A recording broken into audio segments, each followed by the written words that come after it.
Good afternoon, everybody, and welcome to Drapers Connects. My name is Graham Moran, and I am the Associate Editor here at Drapers. Drapers Connects is our series of digital events and virtual content that aims to connect the industry via Q&A discussions, panel talks, and live webinars such as this. So thank you all for joining us today. If you are watching live, please feel free to ask questions by the Q&A function, which I believe is at the bottom of your screens. And we'll do our best to answer these throughout or at the end of today's discussion. In partnership with Centric Software, today we will explore the idea, the concept of sustainability goals, setting these targets, and achieving progress. So I'm very happy to welcome today's panel. Joining us, we have Sean Pack, who is the Global Sourcing and Sustainability Director at Superdry. We have Jessica Cederberg-Wadmar, who is the Global Sustainability and Innovation Director at Gant. We have Duncan Money, who is Head of Social and Environmental Impact at Rapha, and Matthew Betteridge, who is the Director of UK Sales at Centric Software. Thank you all for joining us on this rainy Wednesday. Rainy in London anyway. Today's webinar is in partnership with Centric Software, so Matt will kick us off with a short introduction to the company. Over to you, Matt. Thanks, Graham. We are Centric Software, and we're a technology company focusing exclusively on the retail, fashion and apparel industry. And there are currently 575 customers globally using our product lifecycle management tool, 3 of which are joining us today, which is great.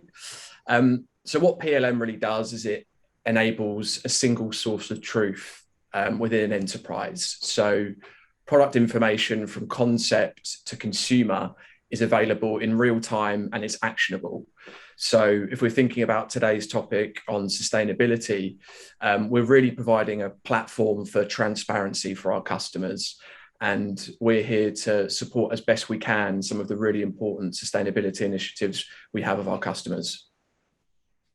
Perfect. Thank you, Matt.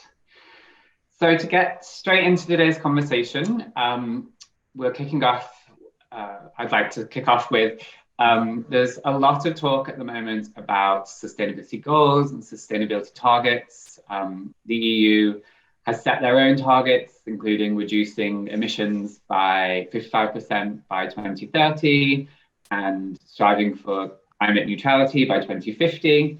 So it's safe to say that, now is the time to change, and many fashion companies need to rethink their business models and align themselves with these goals and targets in order to make progress. As a result, more and more businesses are publicly announcing their sustainability strategies, often featuring some quite bold targets and ambitious goals, whether it's 3, 5, 10-year goals. That includes 3 of the businesses with us today, Superdry, Gant and Rapha. So I wanted to kick off by kind of talking around that subject. Why is this happening now, and why is setting these goals important? All 3 of you have done them within your businesses.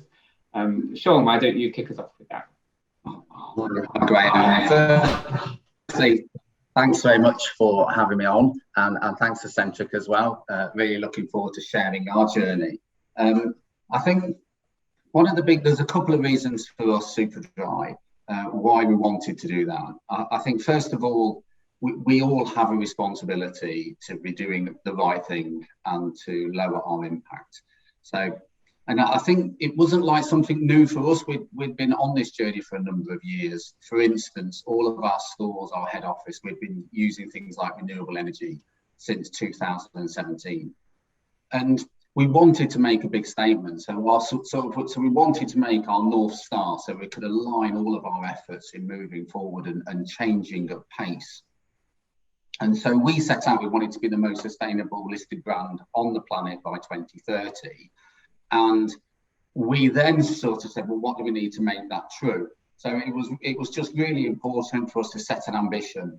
And one of the biggest things we wanted to do was make all of our colleagues and give them a bit of a vision and get them behind it. And that's been probably our largest success is sort of we have 4,000 colleagues with immense passion for sustainability, and we've been able to thread it into our DNA. So first of all, we said, let's make ourselves credible before we even started to talk to the consumer. And so it's only actually in the last 6 months we've started that conversation. So, but we know also from our consumer listening groups that sustainability is on everyone's radar. It's the biggest conversation out there. So, you know, and most of the way that we see it, most of the consumers are now just expecting that from when they go to brands. It's not like, it's like a rite of passage. So we're just building it into everything we do. Jessica, I want to come to you next. I know you've worked in the sustainability space for nearly 3 decades, so you've definitely seen a lot of movement in this space. What are your thoughts on that question? And I kind of wanted to ask you, you know, when it comes to setting these goals, where do you start? You know, if you're a business, an established business, you know, it can seem like a bit of a mountain to climb. Yeah, definitely. I'm very happy to be here and very happy to share the knowledge that we get from all the others, because when it comes to sustainability, this is where we think that we can learn from everyone and also, of course, share. So this is a great opportunity that Drapers and Centrics are presenting. So thank you for that. When it comes to this, you're absolutely true that sustainability has changed over the last 3 decades when I worked with this, but it's also something that has really moved is that we now know more than ever what we need to do. So even if the time is short and we still have only one planet, we never known more what we need to change. So for us, when it comes to setting the sustainability goals, we go from dirt to shirt. This is a shirt, it's more than 50 years old. And it is about digging where you are. What kind of brand are you? What kind of impact do you have? And of course, then when you do that, you can very clearly see where you need to change, where you need to drive the change and also take care of those opportunities. And as well as Sean said, it's not about one sustainability person or just the CEO being on board. It's about the whole of the company, but also about all the partners that we have. Because doing sustainability work is a really effort that takes a lot of co-working together, but it also needs that you need to know what you're doing and you need to measure. But also it's something that we want to do, not because we have to. We definitely believe that sustainability is like the current foundation and the coming foundation for a profitable business. So without sustainability, we wouldn't have that. But of course, there are challenges when it comes to setting goals. But we made sure to start what are we, and what are the biggest impacts we have. And we will come back to what the impacts are. But it is about digging where you are and not looking everywhere else. Of course, looking at others, but really sticking to what is your impact, what is your possibility, and how can you then excel and really speed that journey up. Yeah. So there's definitely not a kind of one size fits all approach. We're not going to answer it today, maybe. No, but I mean, there are some key aspects here. So like working with the fibers, because that has a very big impact, working with water, another very big impact for our industry. And of course, working with climate is also something that is, but the good thing here is that it's connected. And we see the same thing, that the consumers are expecting us as a premium brand to have a premium sustainability work as well. And it doesn't mean that we go out and talk about it everywhere and have like big signs everywhere, but it is about doing that work and having done that work for quite a while and then continues to improve all the time, because nothing is fully sustainable and never will be. So it's about being transparent with that and saying, these are the things that we're doing step by step. This is how we're improving. Yeah. Duncan, is that the same for you guys at Rapha? How have you approached this? Yeah, it's first off, thanks very much for having me, and to Drapers for giving me the opportunity to share the work that we're talking about. Interestingly, I might sort of be controversial and start off by saying that not necessarily that it's a one size fits all, but I would say that the majority of things we're looking at are the same, and that there is kind of generally sort of 90% of the work that's being done across apparel brands right now probably is looking at roughly similar environmental and social issues. In that, we might have different brands and product lines and so on, but ultimately we're taking raw materials from the ground and using labor and creativity to turn that into incredible products that we then distribute globally to customers who use them and then eventually don't want them anymore. So we kind of have very similar challenges along the way. So fortunately for me, as like and Rapha as a relatively sort of young brand that gets to follow in the footsteps of people like you, Jessica, I'm very fortunate to be able to sort of look at these frameworks and these existing sustainability goals and sort of see correlation and kind of just steal them and say, yeah, we should probably look at renewable energy as well. Yeah, we probably should use organic cotton. Yeah, we probably should have a net zero target. So I would just say that to anyone coming into this space now, it's sort of easier than ever to develop the right sustainability targets. Especially as the approach that Rapha took specifically, yes, to look at the market and yes, to sort of find those correlations, but also to use frameworks with like the Higg Index that we use through our membership to the Sustainable Apparel Coalition, particularly sort of the brand retail module. But there's sort of 1,000,001 sort of free and existing frameworks out there that you can align with now. So in that sense, I don't necessarily think that what Rapha is doing is much different to anybody else, and that's probably a good thing. Not that controversial. I agree with you. I also agree. I mean, but it's also about what difference can we make together, because I believe that we can compete when it comes to design and when it comes to all of those things. But when it comes to sustainability, this is where we join hands. And I think that platforms like Centric and also, of course, the Sustainable Apparel Coalition, Textile Exchange, and all of them, that is where all of us can work together, and we don't compete there. That's where we use and share our powers and insights. So I believe that's super important for us, because of course we look at others as well, but not just within our industry. I think it's also important for us to look at other industries and learn from them, because sometimes they are much ahead of us, especially when it comes to traceability. I mean, looking at traceability on a screw that is used in a big lorry, they know what kind of like mine it comes from, because it is essential for them, because it has to do with durability. So that's what they know. And for that, I really want to copy with pride what they are doing to use that for us.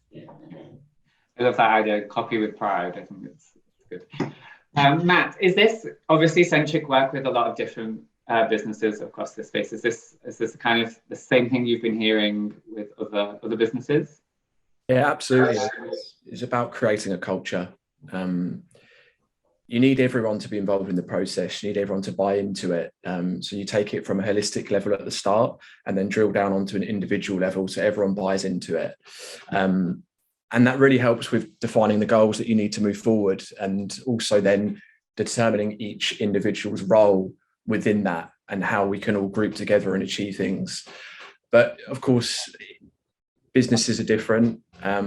There will be different challenges for different organizations. There's different processes, different types of people. The leadership's different. The operational structure's different. However, like Duncan said, standardization of these goals is really, really important. And it's also great progress, because if you can access these frameworks, it's so beneficial to have a great starting point as a younger brand coming through who wants to be more sustainable and wants to be more environmentally conscious. Having these amazing reference points, early adopters in the industry you can follow on from, is just a great place to start. So these are the sort of conversations we're seeing, and I think it's just going from strength to strength, which is excellent news.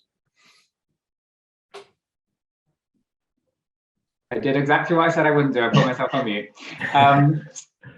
I totally agree, Matt.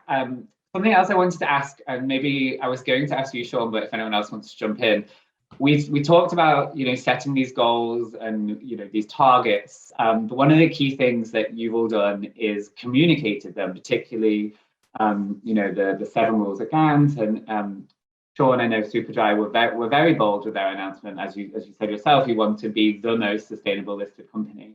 Why is it important to kind of communicate and in some ways sort of put yourself out there, rather than set them and then put them away in a book somewhere and maybe forget about them? I think if I could just kick this off, then I think one of the good things, it's great, as Jessica and Duncan said, it's the one thing in our industry where we can work collaboratively with other brands and organizations, because we wanted to put a statement out there, and we set some KPIs similar to what Duncan was saying, pretty standard. We wanted we wanted to think about what was important to us as a brand and our consumers. So we're a really cotton-rich brand. We do a lot of heritage cotton products, so that was obvious. And we wanted also to be a bit disruptive. We wanted to shape the industry a little bit on purpose, because we know things like organic cotton is only 1% of the cotton supply chain. So we were like, well, let's go out then and solve a problem and start training our own cotton farmers. And we've even offered, I do quite a bit on LinkedIn, and sort of saying, look, if anyone else wants to start that journey as well, we can give you the contacts. It's not through us, but we work with local organisations. So for us, it was making our goals meaningful and then doing something different, you know, actually putting our money sort of where our promises were and try and move something. I think the other thing I think is really important, and I think many other probably would be interested here from Duncan and Jessica on this, but we also quickly realised we don't have all the answers, that there's some things that the industry hasn't caught up with yet. So we're going, so every time we do something, we're learning from almost ground zero. And so the more that we can share learnings, as Jessica said earlier, and even through whether it's through Centric and our PLM systems and sharing our journeys and attributes, the easier I think it will be. We're still at a reasonably early stage, so we're finding quick progress, but we know as we sort of climb the tree a bit, all of these things are going to get harder to deliver. Yeah. Anyone else have any comments on why it's kind of important to, I know when Duncan and I spoke before, you mentioned sort of making it public record. It kind of makes you responsible for what you're aiming for. Jessica, do you agree? Yeah, definitely. I mean, we worked behind scenes for 3 years before we went public in 2020, and we said that we were going to have 100% sustainably sourced cotton in 2022. Today we're at 71%, and of course we do the same journey as Sean with we have 10% organic cotton now, but we also need much more cotton. So we have opted for cotton in conversion to have the extra long staple fibers. Our first shirts are coming out this autumn, but that was a 2-year journey. So even if you put up the goal, it doesn't mean that it happens on its own. You need exactly what Sean is saying. You need to focus. So we have 7 strategies, but fiber strategy is like super important for us because that is a major impact, but that's also a major opportunity for us to make that shift. And of course, looking at cotton, we know that it impacts both water, people, biodiversity, and of course also the climate. But we also know that it's a fantastic, durable, fiber that you can use for many versatile things. So I think it's important to go out with those goals, and we did that in 2020. And then you just need to report and do that, but also building the engagement internally.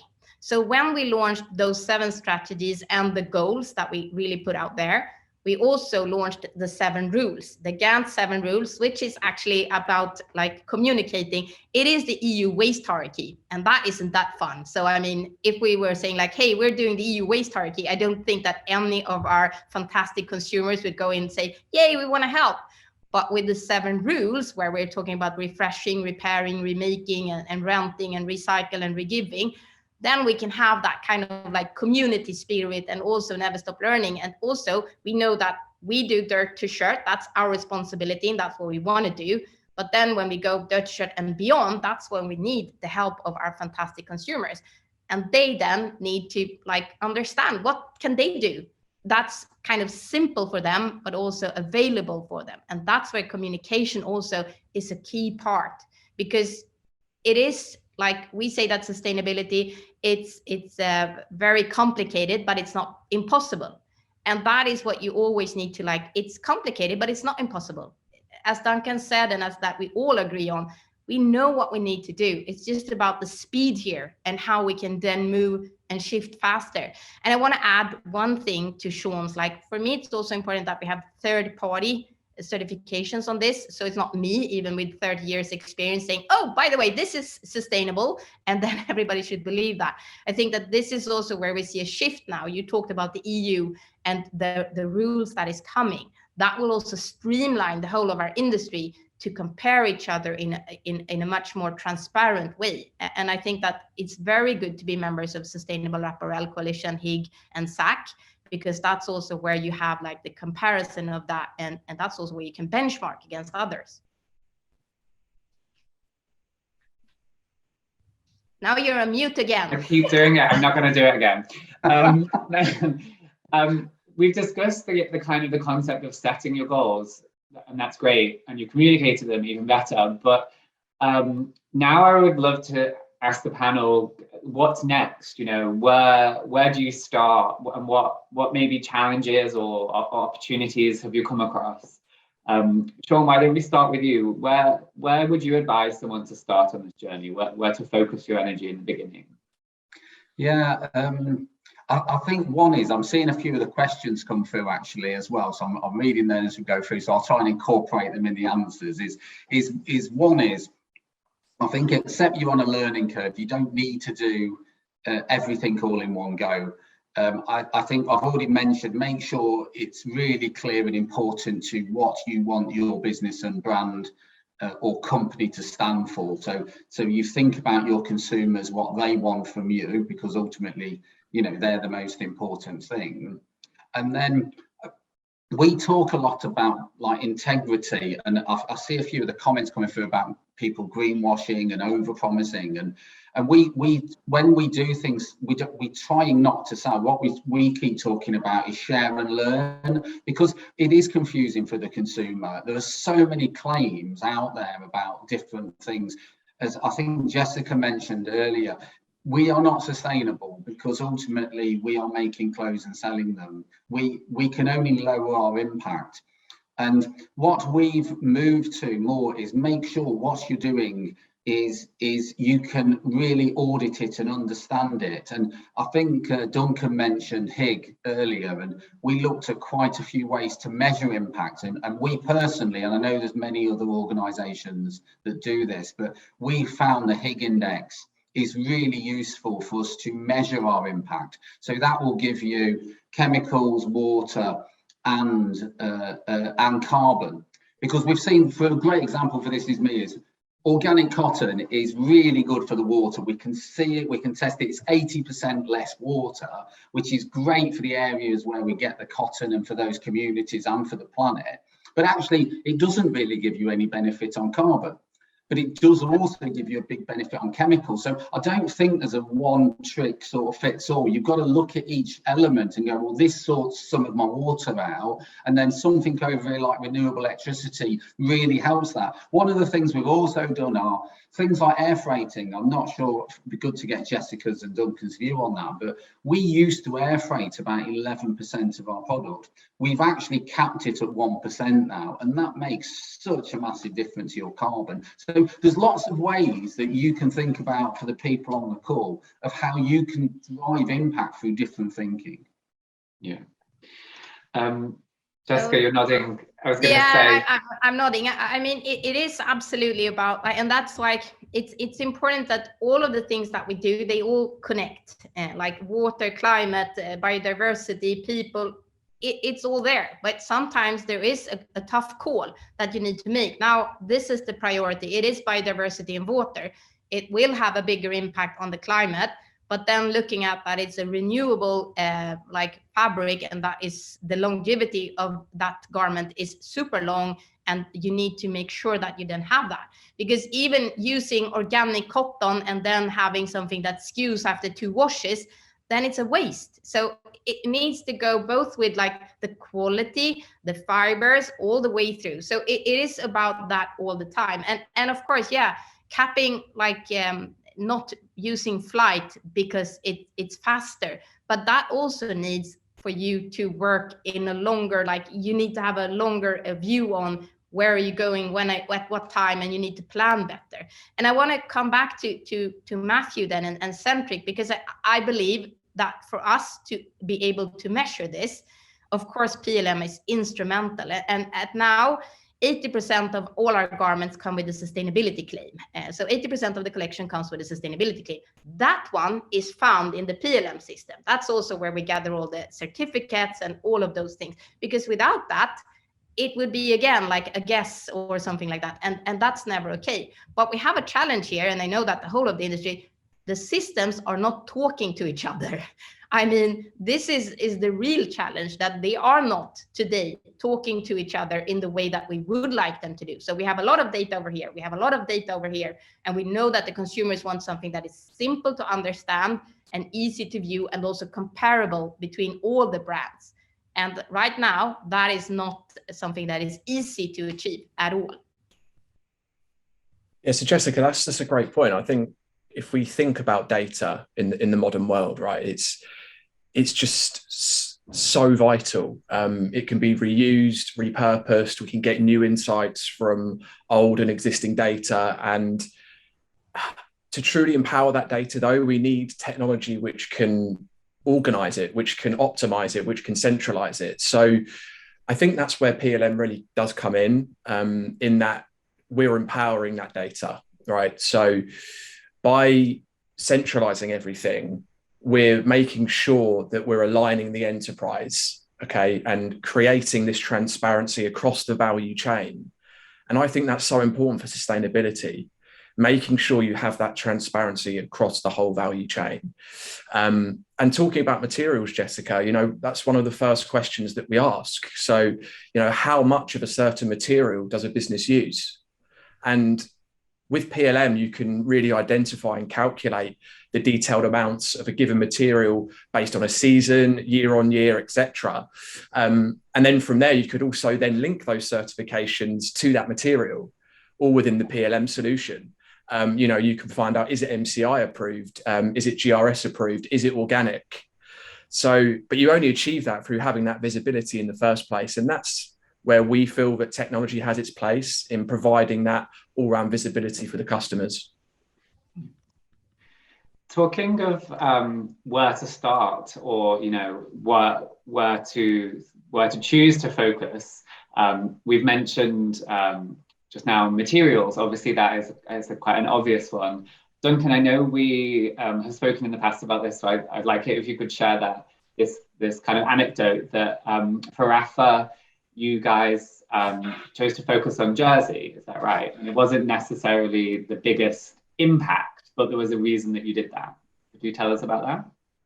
Perfectly up. Thank you. The one thing I was going to sort of add to sort of what everyone's said, which I think is I completely agree with what's been said so far, is there is this interesting challenge between sort of change that is customer facing and that customers find interesting versus perhaps change that needs to take place that no one really wants to know about or care about.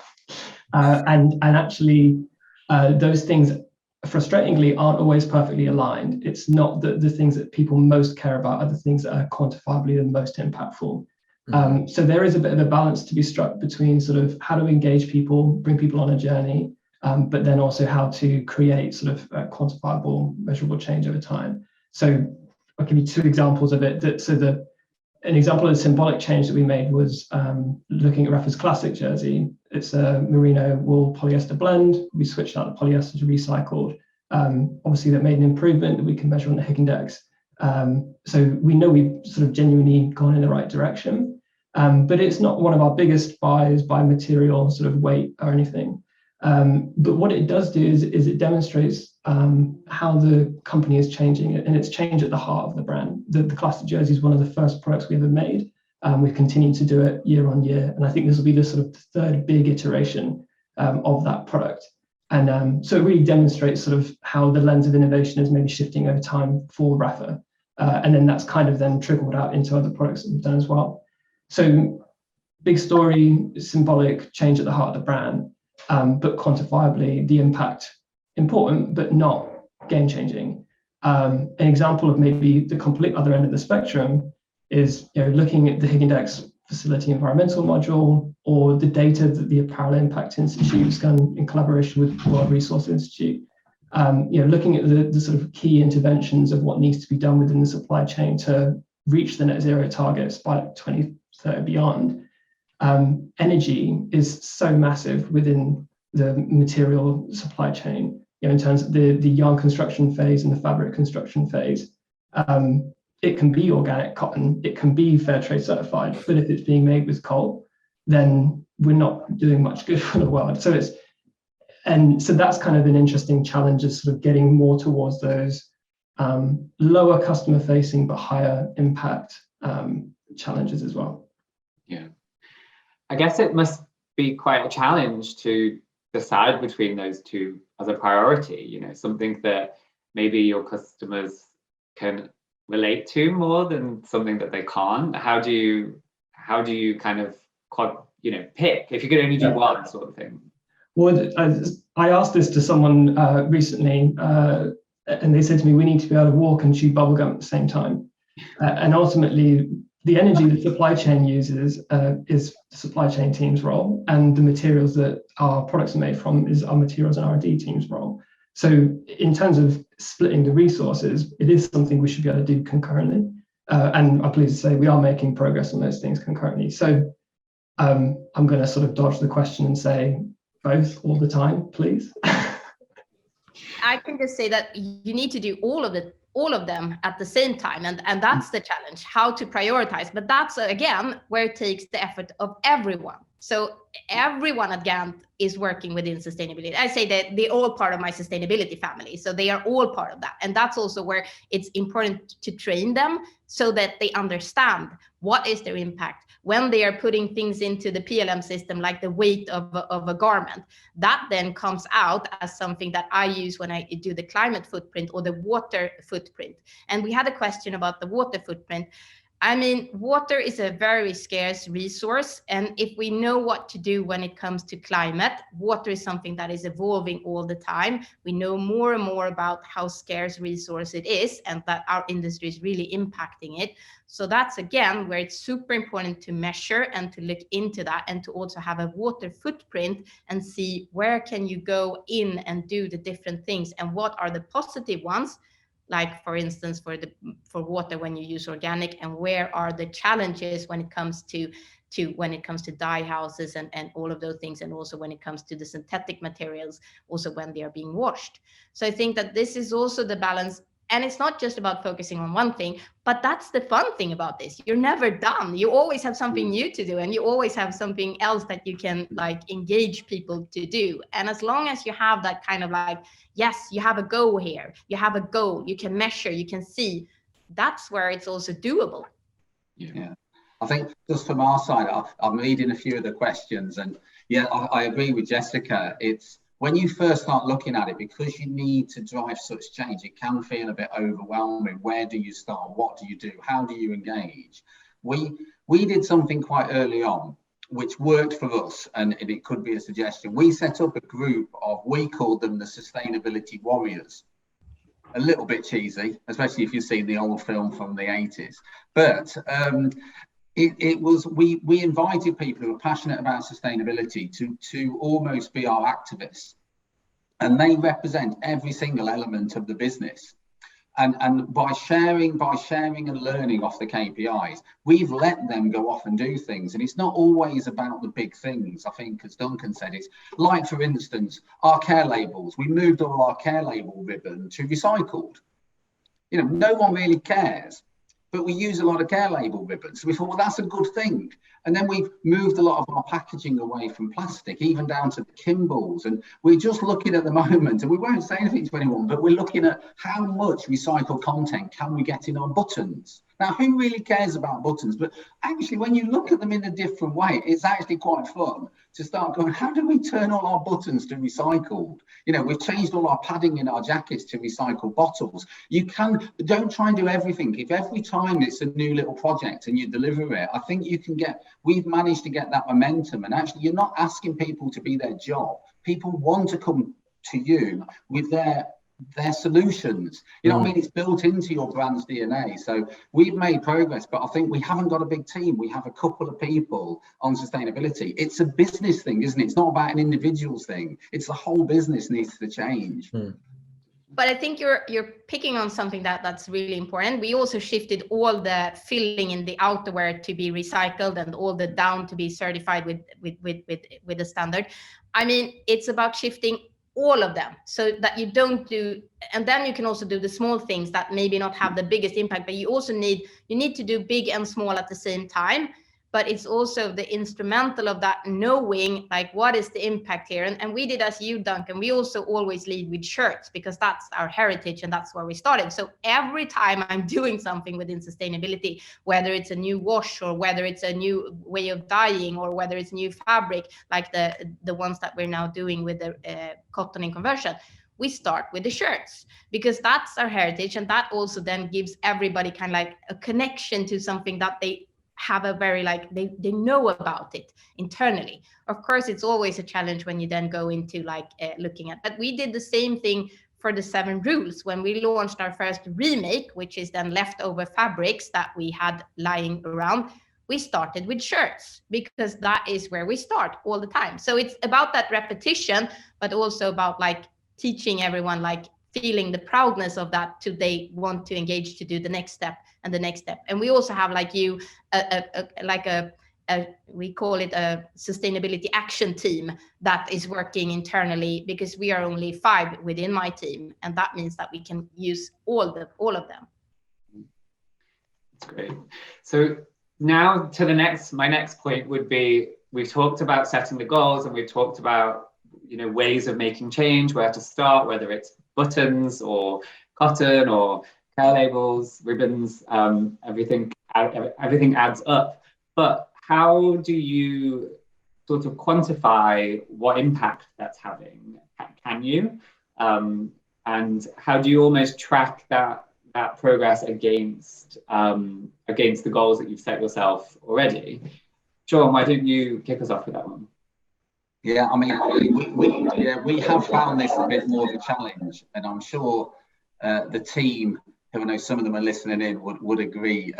There's a lot of calculations has to be worked through. First of all, understand the problem. So we try and sort of put some, whether it's how many buttons do we use, the average weight of those buttons, what does that mean in plastic? And then you go, how can we impact it? And then we talk to our suppliers. And I know there's lots of chat going on the questions around how do you drive impact. Again, include your supply chain. They're really keen to help. They have a lot of knowledge out there on fabrics, on different alternatives.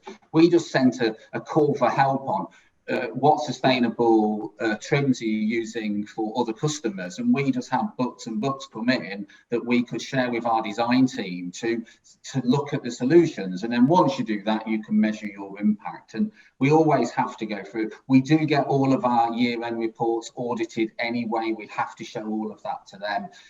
HIG, as I said earlier, for people, I think there was a question about how do you get it in and understand it at design stage. You can type in the materials you're thinking of using and it shows impact. It is actually a design tool we're using to measure impact as well for production. But there are some simple tools that you can work with that we have found really useful for understanding and measuring your impact. And then you can share that with your consumers, or we even want to think about putting the HIG index information into our e-com site. So when people click in to look at a product, they will see the impact that product's having. And that is then really driving like transparency to the consumer. This is what it means when you buy this product, because as Jessica said, nothing's like zero impact. Everything has an impact. We just need to be transparent of what that impact is. Yeah.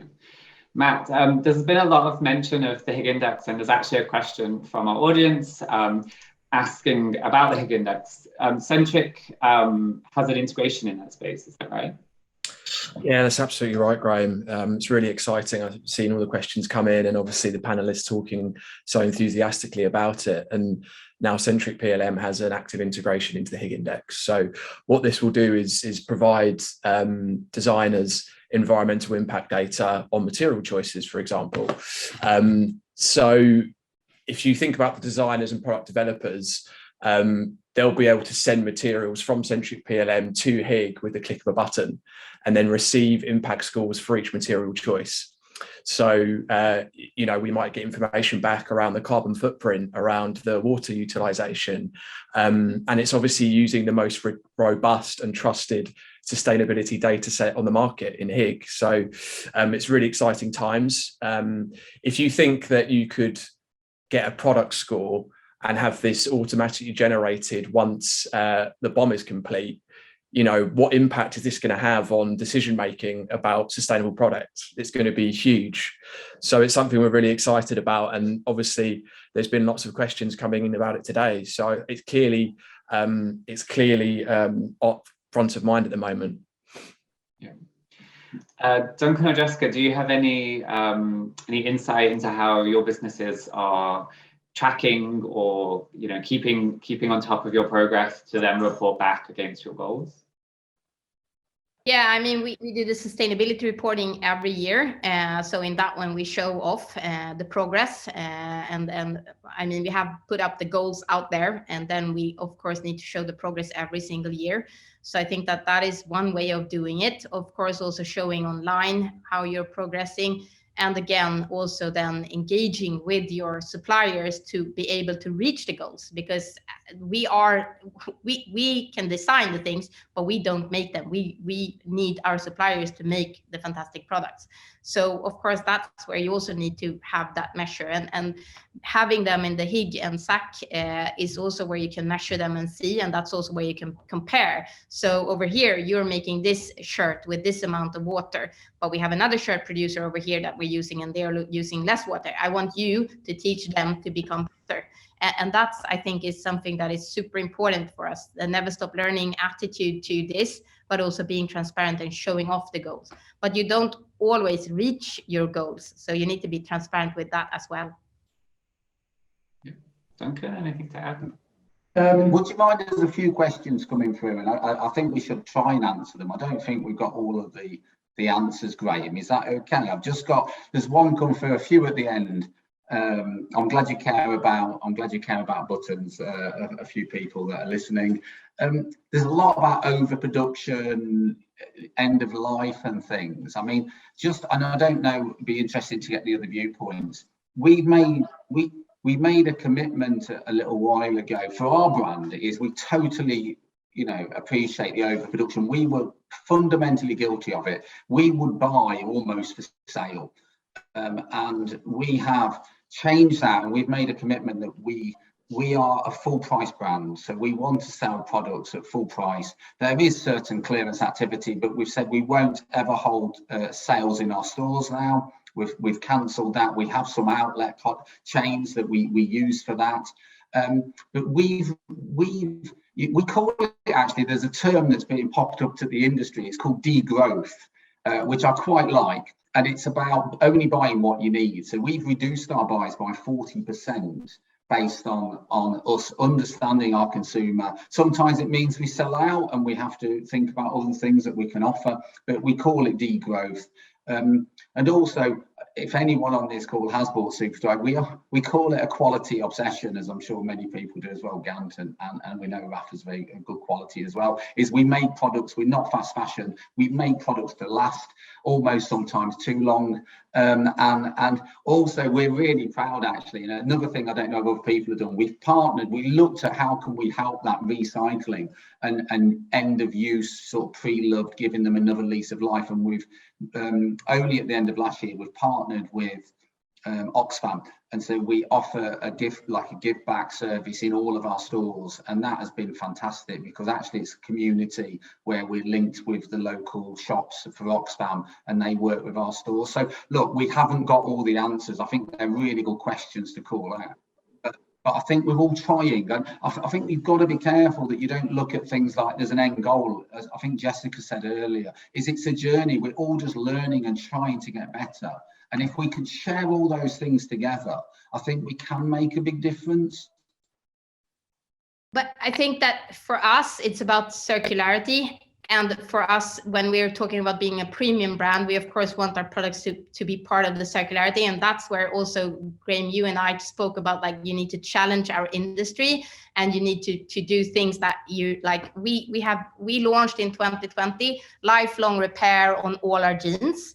Of course, any jeans you buy, we will fix them for you for free if they break. That's our promise, because we believe that the quality that we have and the things that we can help here, and we know that jeans can be loved for so many years, but that's what we can help with. But then speaking about like what we haven't been able to, one of the great things is also that we want to do rent. because we believe that not everybody wants to own everything all the time. So me sitting in this fantastic blouse, of course, is something that I would love to have it in my wardrobe, part of the sustainable, curated and kept wardrobe. But we also know that not everybody is as fans of like this bold, big prints, and like I also have other dresses over here. But people want to rent them. So now we're offering rent for the first time. And we tried in 2020, then the pandemic hit. We tried in 2021, the pandemic hit again. So I mean, it's about setting the goals and then trying when you don't succeed. So now for the first time in May, we are doing rent in 3 stores. And it might sound like, oh, only 3 stores. Yeah, but we're super proud to do it in UK, Sweden, and France. And we're renting out some party things that you can borrow for 4 days, return it, we will wash it, and then we will rent it out again. So I mean, it's about that, and that's why we created the 7 rules, to have the opportunity of rent, repair, and also then recycle. You talked about it. It's important to give the garments as long lifetime as possible. That's part of curating and keeping a sustainable wardrobe. Even if you don't like it any longer, someone else might want to use it. And even when it can't be used, we don't want it to end up in the landfill. We partnered with TechSaid for this. Then they can make sure that they can reuse the fibers for car upholstery or for something else, so that we really make sure that we take care of the products from dirt to shirt and beyond, but also with the help of our fantastic consumers, because they need to be part of this. It's not just about what we do as a company, it's what we can do together with our customers and help them. Not everybody can fix a button and sew things, then we will help them with that. I think that's it's really interesting you mentioned rental, Jessica, because one of the questions we've had is sort of how do you pick what initiatives or what, where to, again, it's that question of kind of where to focus your energy, where to start. Obviously rental might not be right for every brand, but it is sort of a buzzword, this re-commerce, resale. I'd be interested to know from Sean and Duncan, what is your views on that space? Duncan, do people want to rent or resell their Rapha pieces? It's one of the good things about sort of the having high quality product means that it can sort of live in the system for a very long time. And it's one of the sort of exciting things about circularity as a concept, is that it kind of ties in very nicely with this sort of commercial narrative. It's not everything related to impact and sustainability has like a nice big price tag sitting next to it, but talking about resale and rental and so on, I think it's something that the sort of commercially minded people can sort of get excited about, especially if you link it with the concept of, Sean, what you're talking about in terms of actually reducing sort of your initial purchase volumes. I'm going to say that's way off in the future. I don't think I'm in a position to sit here and say we've reduced them by X because we replaced them with our resale platform. It simply hasn't happened yet, but that's kind of the future that we're talking about, right? But yeah, sort of one of the exciting things about having high quality products is that they could be utilized in that way. As a sports apparel brand, it is a slightly different challenge in that we know a high percentage of our production volume goes into bib shorts, which are worn directly against the skin. It's not something that we know it's got a bit of a yuck factor to it. People aren't as interested in sort of purchasing them from one another. But it just tells us that maybe that's a style, or it is a style, that we have to focus on recyclability as opposed to transferability between people. So there's kind of, you've got to sort of look to your product mix, understand how it would actually work in the market on a resale platform, and then sort of fine tune a little bit from there. Yeah. Can I tie back to something that came up in the beginning, Graham? You asked of why and how do you set your goals? Because I saw a comment that is, you're talking about the small things. Yeah, we are talking about the small things, but we also all agreed on in the beginning of this webinar that we all started with the big things. We started with the impact, the biggest impact. So when we're talking about doing things that is small but still important, because that is when we are doing cotton in conversion, that means that we want to shift all the cotton. For us, it's about doing not conventional cotton, not doing conventional, and trying to do something that is better, because that is where we see that the best impact can be had, and also trying to do that in a bigger shift as possible. But then we come back to, you need to measure. Like we of course use like someone else to say what is better. So it's not, again, ourselves saying, oh, this is a better material than this one. We always need to rely on one truth and one and the same. And I think that when EU moves ahead with their green claims, we will all need to align much more. And that's, of course, why we also focus on third-party valid certifications, and also when it comes to using the suppliers to really make sure that they are using renewable energy, having all of those things working with people and taking care of people and the planet and biodiversity. So again, it's about the big things, but also about the small thing at the same time. And when I'm talking about dirt to shirt, which was a special question, I'm talking about everything from the raw material to all the processes and chemicals and water and climate. And so taking care of everything within that, but also then beyond. So that's why we have the 7 rules for all the customers to be able to help us more, to increase the positive impact that we want to make changes for. I think they're all really good points, actually. Thanks, Jessica. I think from us, everyone's got to find their right way to take ownership for the end-to-end life cycle of a garment. And we're quite a mid-market brand, so quite affordable. And so we probably haven't thought about the rental side in that way. What we have done is, if we do have some surplus stock, we've linked into a local reprocessor in the UK, and we're giving them like an eco-friendly additional finish wash, and then we've put those back into our stores so they look different and they're all unique. So you've got to find like what's good for you to take that ownership. We've actually also started to sell some street brands and seeing how that works. We've actually got some Nike, Adi, Champion, and we put some of those in our stores, and the consumers really like that interest of that vintage on it. And so it's about how can we always, it doesn't always need to be your brand. It can actually just be you're trying to do something differently, and we're trying at the moment. I'm not saying we've got it all right, but we are trying to test some different ways of thinking. Like our faulty garments, it's great you've talked about repair. We've looked at that a few times. How could we offer a repair service?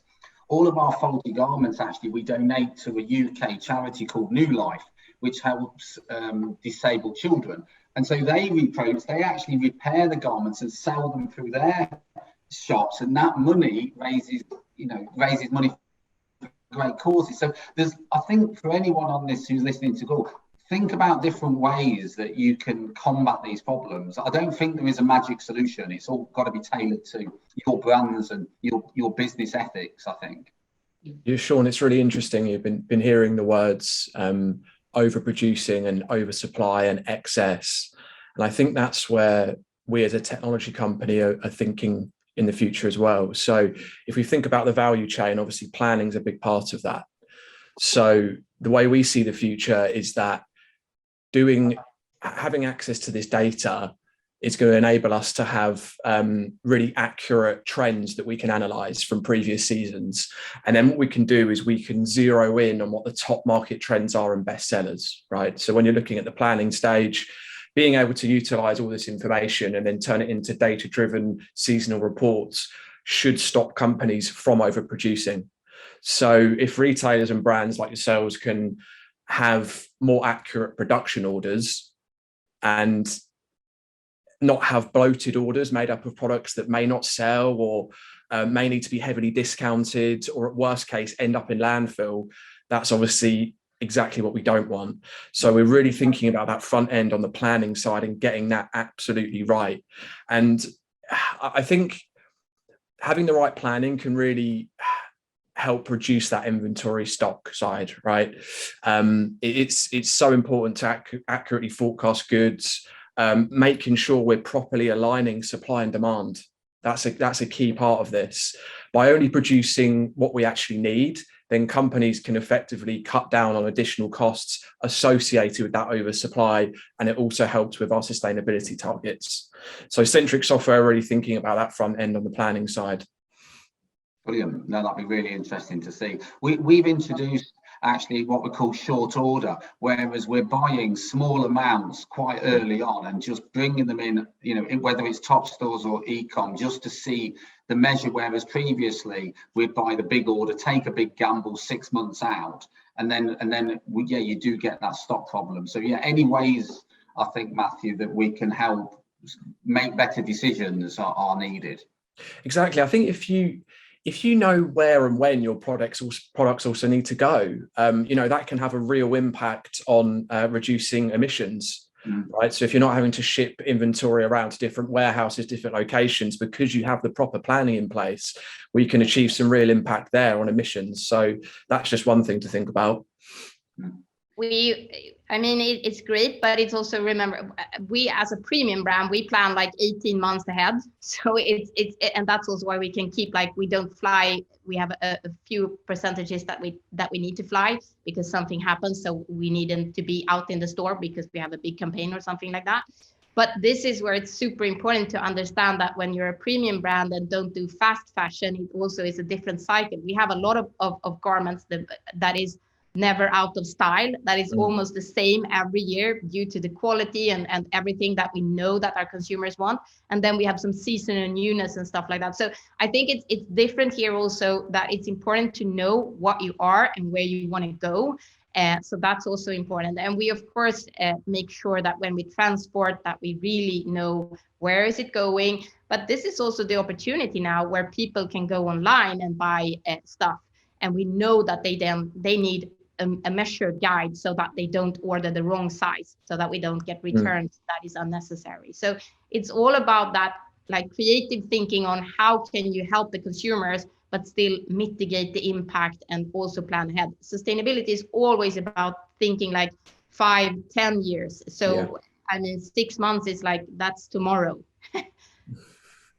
If we I just wanted to return to one of the questions you had on sort of the measuring, and because I'm aware of the context of target setting, and kind of, Sean, it came back to, I think you were saying something about in the Q&A about talking about the big things. I think one of the most impactful things a brand can do when communicating or setting targets internally is to ensure to always contextualize all the success within the context of the climate crisis and social and ecological crises, so that we can understand. It's quite easy to lie with data to say we are doing 100% of X, but what is X as a percent of solving the climate crisis within the context of your business? I think it's always important to try to sort of keep coming back to that level, even though it can be really difficult and it can be fairly abstract and hard to grasp. But I think we do need to sort of take these things seriously and ensure that we are addressing them. The other thing, so my general approach with that is to always sort of have like a multiple metrics looking at the same thing. So we set a target for 90% of production volume to be made with environmentally preferred materials by 2025. But then, I could tell you that 20 to 30% of our production volume comes from socks and books and stuff like that.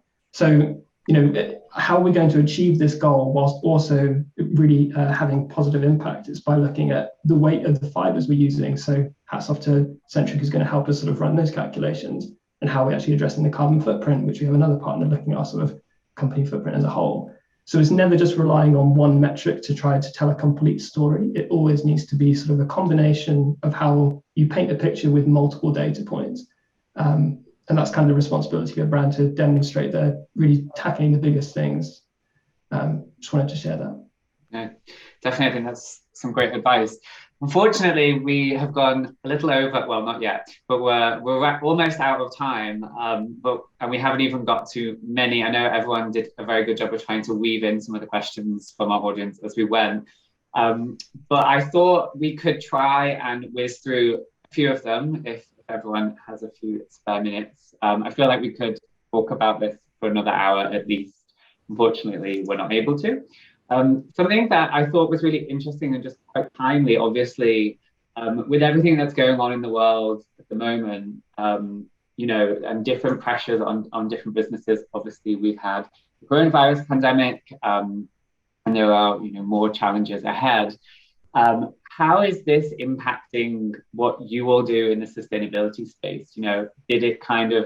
Does it move it down the priority list? And how do you kind of deal with that within your companies, where you're trying to maybe look for investment or, to progress these sustainability goals, but on the other side of the company, people are having to close stores or having, real supply chain issues and etc. How do you balance the importance of sustainability with all the other challenges that are going on at the moment? Quite a big question. I can talk a bit about the maybe just a bit of sort of how the pandemic and the beginnings of it sort of inspired action, so accelerated action. I would say particularly sort of the response that businesses took to the pandemic at the beginning, and also paired with Black Lives Matter movement. Actually, both of those combined demonstrated the role that business has in society, and that we're not kind of these impartial observers of what happens, but we are sort of integrated in and of society itself. So I think that sort of really accelerated. Jessica at the very beginning spoke about expectations. I think the expectations of business fundamentally shifted in the last sort of 36 months.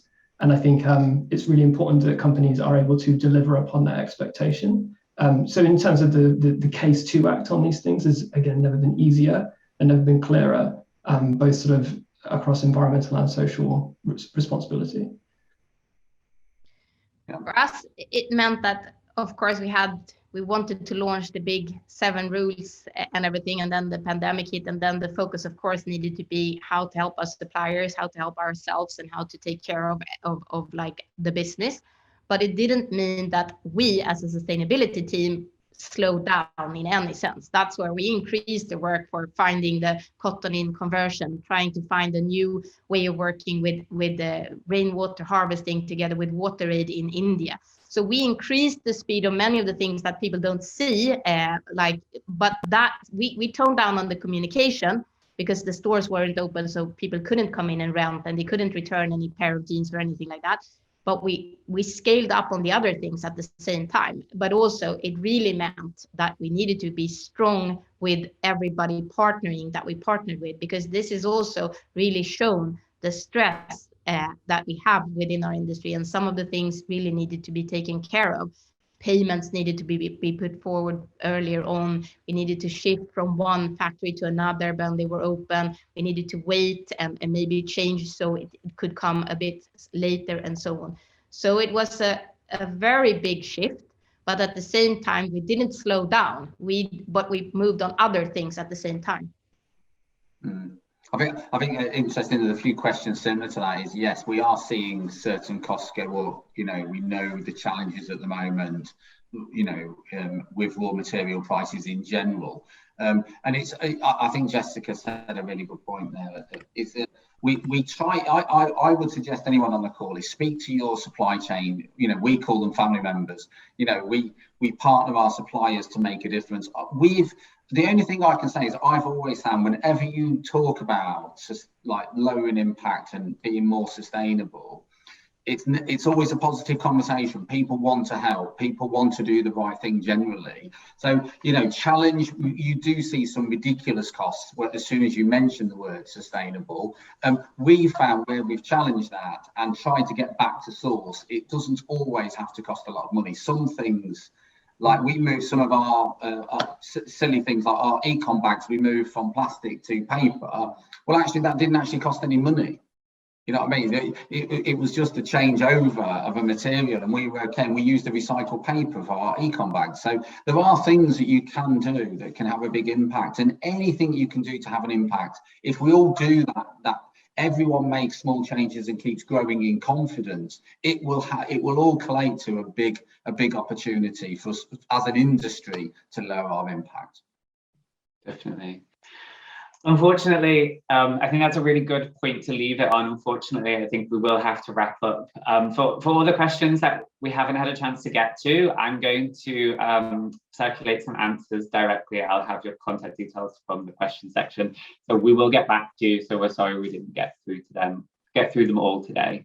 But thank you all for joining us and for all the engagement. Thank you so much to the panel, to Jessica, Sean, Duncan and Matt. Thank you to Centric Software, and we'll see you again soon. Thank you all. Thanks, Graham. Thanks, Matthew. Thank you all. Thanks everyone. Bye. Bye-bye. Bye-bye.